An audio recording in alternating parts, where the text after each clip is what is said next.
Sigurado yon kasi may kaso siyang plunder. Yung 75 million, malamang sa maleta din yun nakalagay. Di ba, mga kababayan? Ito daw yung tandem sa 2028 election. Maleta. Marcos, Marcoleta.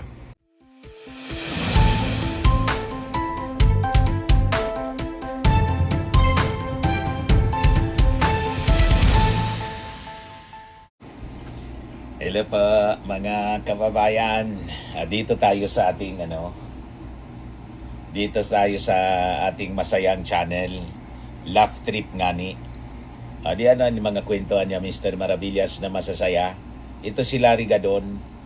May maleta na pala. Tumanggap na ng maleta si Larry Gadon. Maleta reveal. Ayan panoorin natin yung maleta reveal ni Larry Gadon. Mga katropa, may nagpadala sa akin ng maleta. Marines daw. Tingnan natin. Ayun. Maleta din ang laman. Sa natin ulit. Maleta pa rin. Maleta ulit. Puro maleta. Tingnan natin to. Anong laman ito? Yan.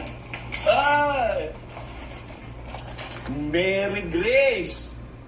At saka Piatos. Nge.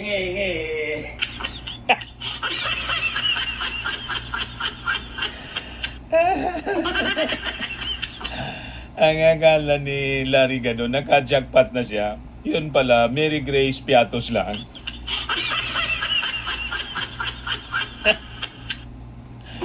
Siguro may tumira na mga kababayan na napalitan yung laman.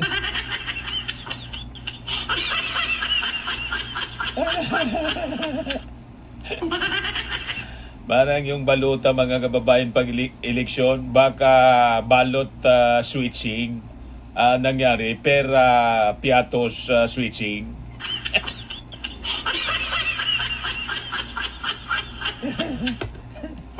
Mala si Larry Gadon. Tuwang-tuwa pa naman. Tuwang-tuwa, excited pa naman sana mga kababayan na buksan yung maleta. Puro maleta yung laman. Ultimately, piatos.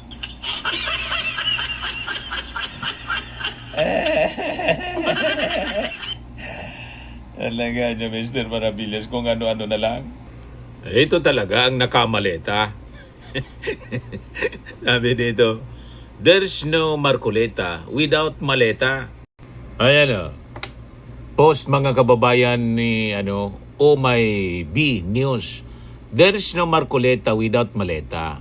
75 million ba? Bongga yan.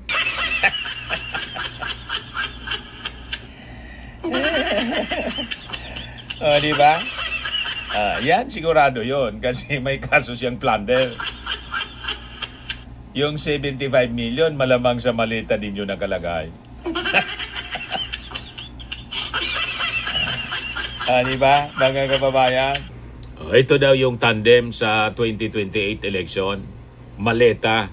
Marcos, Marcoleta.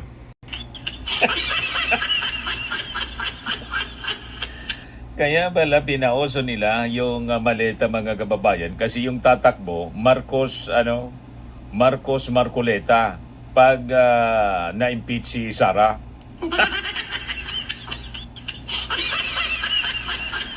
Siyempre mga kababayan, disqualified na, hindi na makatakbo. So ang tatakbo si Amy Marcos at saka si Marcoleta. Tapos ngayon si Sara. Tugma sa pinapauso nilang maleta.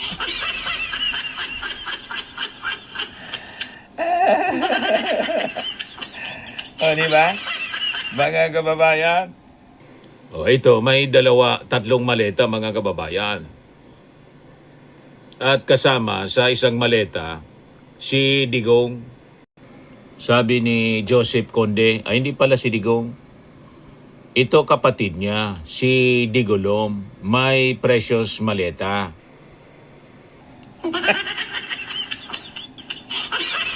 Kala ko si Digong yun, si Digulum daw, kapatid ni Digong.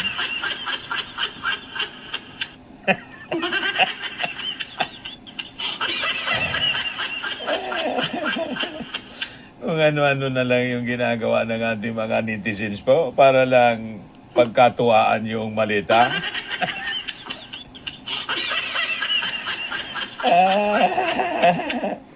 Ito yung mga picture na hindi alata na may maleta sa Palasyo Malacanang. Oh.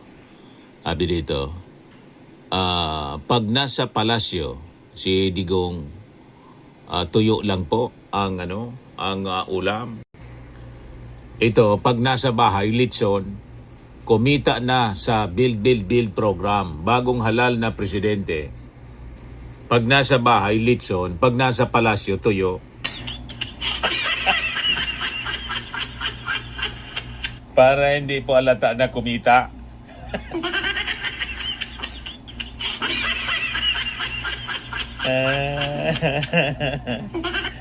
Kaya binipigil talaga po yung impeachment trial para hindi bumulwak yung mga bank accounts.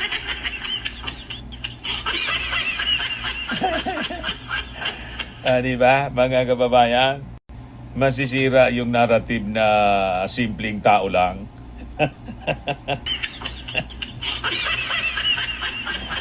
Masisira po. Ito yung post ng Malacanang Republic. Sabi dyan, Sir Jack filed his application to the ICC as interpreter for Duterte's trial with 5.1 million annual salary.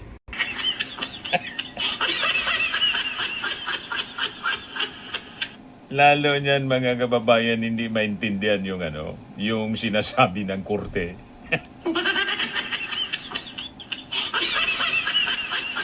Interpreter daw. Naghanap kasi yung ICC ng interpreter. Pwede daw Cebuano o Bisaya magsalita. Nag-apply na si Jack Arguta.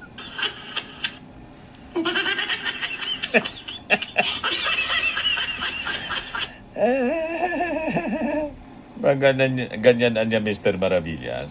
Lalo niyan mapapadali yung sentensya ni Digong.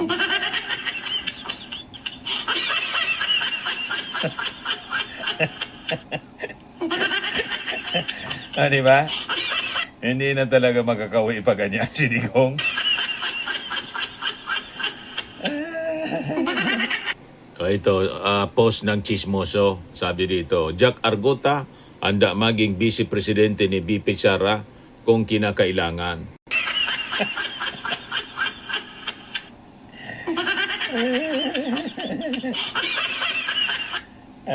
Desperado na talaga niya Mr. Maravillas. Makaupo lang sila.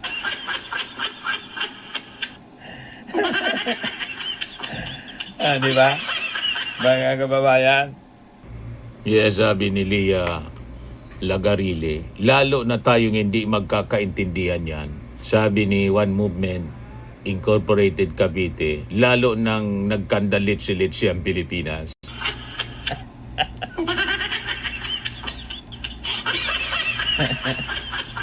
Ambisyoso din itong si Jack Arguta. Sabi gustong tumakbong senador. Kasama si Banat Bay.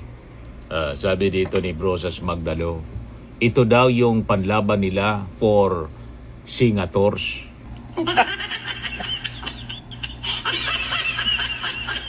Hindi senador, senators.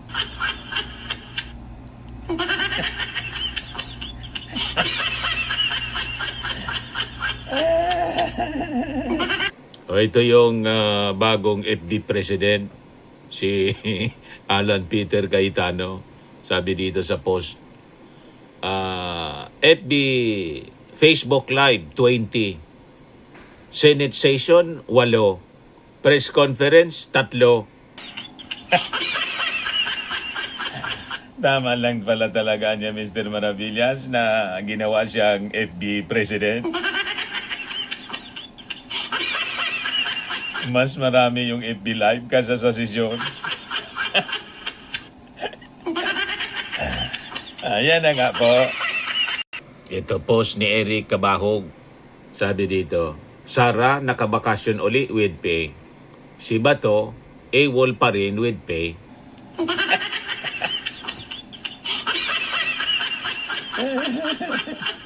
Di ba? Mga kababayan, bawing-bawi ang ating mga mamamayang Pilipino sa kanila.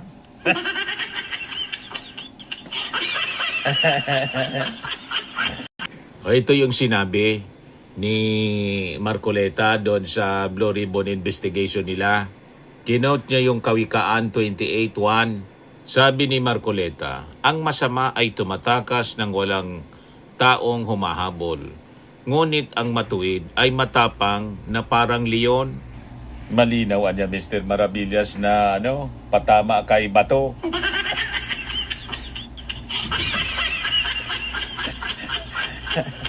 Nagkandara pa, wala mang humahabol. Nagkandara pa sa kakatagpo ni Bato de la Rosa. Nagkasugat-sugat yung kamay sa Senado.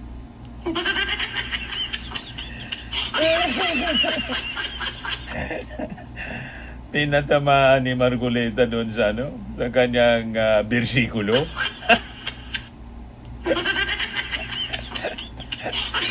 Di ba? Ito yung susunod na nakapila na huhuling big fish po. Familiar ba po? Biglang lumitaw po sa Bocaue River kung saan hindi makita yung flood control.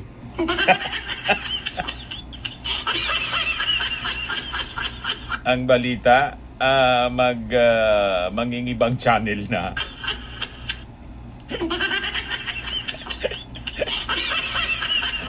Susunod na siguro kay Cheese Escudero.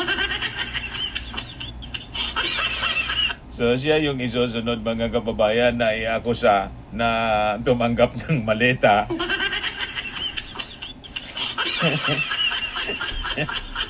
At sasabihin mga kababayan ni Marcoleta, ito na niya yung masaul pa sa udas.